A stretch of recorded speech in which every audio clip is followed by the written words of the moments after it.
আজকের ক্লাসে আমরা আফ্রিকা মহাদেশের অবস্থান, আয়তন, সীমানা এবং এই মহাদেশে কোন কোন দেশ আছে ও কয়টি দেশ আছে সেই সম্পর্কে জানব। দেখো, আয়তনে আফ্রিকা পৃথিবীর দ্বিতীয় বৃহত্তম মহাদেশ এবং জনসংখ্যায়ও আফ্রিকা পৃথিবীর দ্বিতীয় বৃহত্তম জনবহুল মহাদেশ।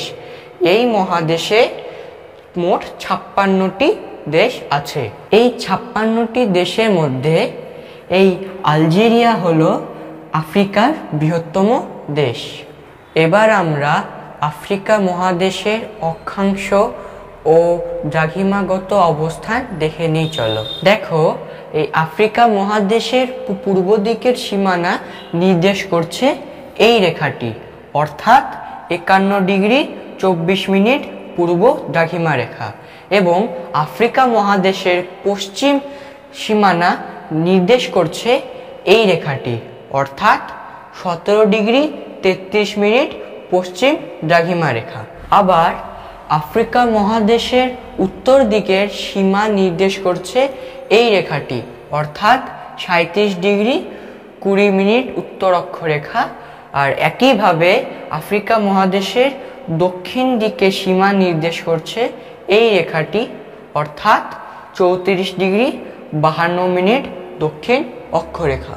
আবার দেখো, এই আফ্রিকা মহাদেশের মাঝ বরাবর এই নিরক্ষরেখা বিস্তৃত হয়েছে, তাই আফ্রিকা মহাদেশের এইটুকু অংশ উত্তর গোলার্ধে এবং এইটুকু অংশ দক্ষিণ গোলার্ধে পড়েছে। আবার দেখো, আফ্রিকা মহাদেশের ওপর দিয়ে এই মূল মধ্যরেখা বিস্তৃত হয়েছে, যার ফলে আফ্রিকা মহাদেশের এই অংশটি পশ্চিম গোলার্ধে পড়েছে এবং এই অংশটি পূর্ব গোলার্ধে পড়েছে। তাই বলা যায় আফ্রিকা মহাদেশটি উত্তর, দক্ষিণ, পূর্ব, পশ্চিম 4টি গোলার্ধ জুড়েই অবস্থান করছে।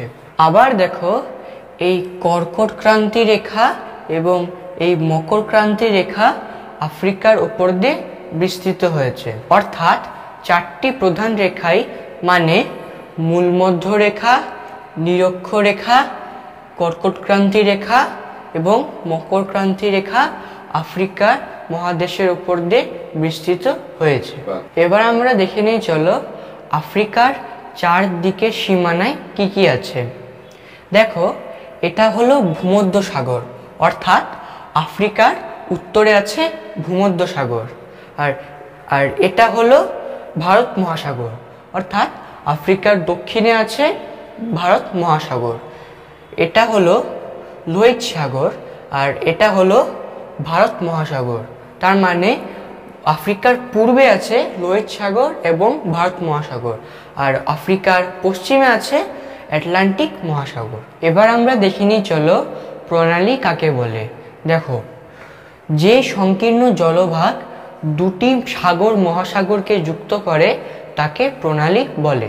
যেমন দেখো, এটা হলো ভূমধ্য সাগর আর এটা হলো আটলান্টিক মহাসাগর। এই দুটি সাগরের মাঝে এটা হলো একটি প্রণালী। এই প্রণালীটির নাম হলো জিব্রাল্টার প্রণালী। আবার অন্যভাবে বলা যায়, দুটি স্থলভাগের মাঝে সংকীর্ণ সমুদ্রকে প্রণালী বলে। যেমন ধরো, এটা হলো আফ্রিকা আর এটা হলো মাদাগাস্কার। এর মাঝের এই সমুদ্রের অংশটাকে বলা হয় মোজাম্বিক প্রণালী। আবার দেখো, এই হচ্ছে ভারত আর এই হচ্ছে শ্রীলঙ্কা। এর মাঝের এই সমুদ্রের অংশটাকে বলা হয় পক প্রণালী। আবার দেখো, এটা হলো ইউরোপ মহাদেশ, এটা হলো আফ্রিকা মহাদেশ, আর এর মাঝের এই প্রণালীটা হলো জিব্রাল্টার প্রণালী। তাহলে আফ্রিকা ও ইউরোপ মহাদেশকে বিচ্ছিন্ন করেছে এই জিব্রাল্টার প্রণালী। এবার দেখো, এটা হলো ইউরোপের ইটালি।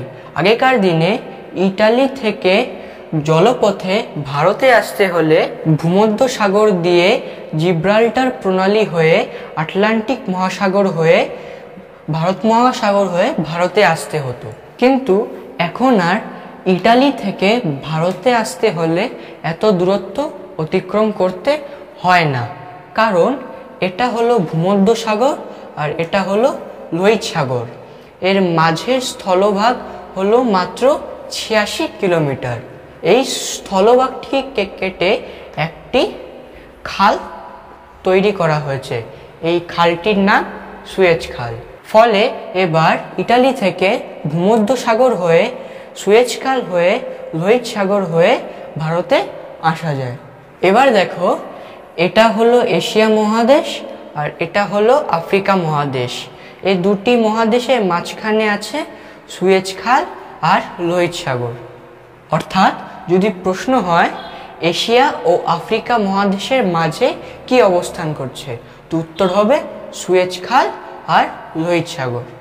আর যদি প্রশ্ন হয় ইউরোপ আর আফ্রিকার মাঝে কি অবস্থান করছে, তো উত্তর হবে জিব্রাল্টার প্রণালী। এবার দেখো, তোমরা এটা পড়বে যে প্রাকৃতিক দুর্গমতা, অস্বস্তিকর উষ্ণ ও আর্দ্র জলবায়ু, গভীর জঙ্গল ও হিংস্র জন্তুর ভয় ইত্যাদি কারণের জন্য বহুদিন পর্যন্ত এই মহাদেশে আধুনিক সভ্যতার আলো এসে পৌঁছাতে পারেনি।